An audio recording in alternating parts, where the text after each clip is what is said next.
മലപ്പുറം എടപ്പാളിൽ വിമുക്ത ഭടനെ മരിച്ച നിലയിൽ കണ്ടെത്തിയ സംഭവത്തിൽ ഒരാൾ അറസ്റ്റിലായി. പാലക്കാട് ചാലിശ്ശേരി പുതുവീട്ടിൽ അബ്ദുൾ റഫീഖാണ് അറസ്റ്റിലായത്. മദ്യപാനത്തിന് ശേഷമുണ്ടായ കയ്യാങ്കളിയിൽ പരിക്കേറ്റാണ് മരണമെന്നാണ് പോലീസ് കണ്ടെത്തിയിരിക്കുന്നത്.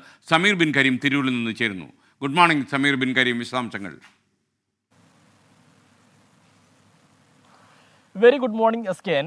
ഇക്കഴിഞ്ഞ 28-ാം തീയതിയാണ് എടപ്പാളിലെ ഒരു ആളൊഴിഞ്ഞ ഭാഗത്തുള്ള ഒരു ഷെഡിൽ ഗോവിന്ദൻകുട്ടി എന്ന് പറയുന്ന വിമുക്ത ഭടന്റെ മൃതദേഹം കണ്ടെത്തുന്ന ഒരു സംഭവം ഉണ്ടായത്. അതിന് പിന്നാലെ ഗോവിന്ദൻകുട്ടിയുടെ കുടുംബം ഇതിൽ ദുരൂഹത ആരോപിച്ച് ചങ്ങരംകുളം പോലീസിനെ പരാതിയുമായി സമീപിക്കുകയായിരുന്നു.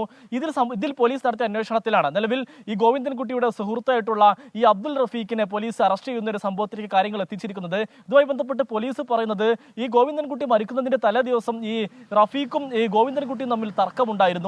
അതിന് പിന്നാലെ രാത്രി സമയമായപ്പോൾ ഈ അബ്ദുൾ റഫീഖ് മദ്യപിച്ച് ഗോവിന്ദൻകുട്ടിയുടെ അടുത്തെത്തുകയും തുടർന്ന് ഇവർ തമ്മിൽ അക്രമം ഉണ്ടാവുകയും ചെയ്തു. എന്നാൽ ഗോവിന്ദൻകുട്ടിയെ അബ്ദുൾ റഫീഖ് അതിക്രൂരമായി മർദ്ദിക്കുന്ന ഒരു സാഹചര്യം ഉണ്ടായി. പിന്നീട് അബ്ദുൾ റഫീഖ് അവിടെ നിന്ന് മടങ്ങുകയും ചെയ്തു. അതിന് പിന്നാലെ അടുത്ത ദിവസം എത്തിയപ്പോഴേക്കും ഗോവിന്ദൻകുട്ടി വളരെ അവശനിലയിൽ മരിച്ചു കിടക്കുന്നതാണ് കണ്ടത് എന്നുള്ളതാണ് പോലീസ് വ്യക്തമാക്കിയത്. ഇതോടുകൂടി ആരെയും വിവരം അറിയിക്കാതെ ഈ അബ്ദുൾ റഫീഖ് ഒളിവിൽ പോകുന്ന ഒരു സംഭവം ഉണ്ടായി. അതിന് പിന്നാലെ ഇന്നലെ രാത്രിയോട് കൂടിയാണ് നിലവിൽ അബ്ദുൾ റഫീഖിനെ ചങ്ങരംകുളം പോലീസ് അറസ്റ്റ് ചെയ്തിരിക്കുന്നത്.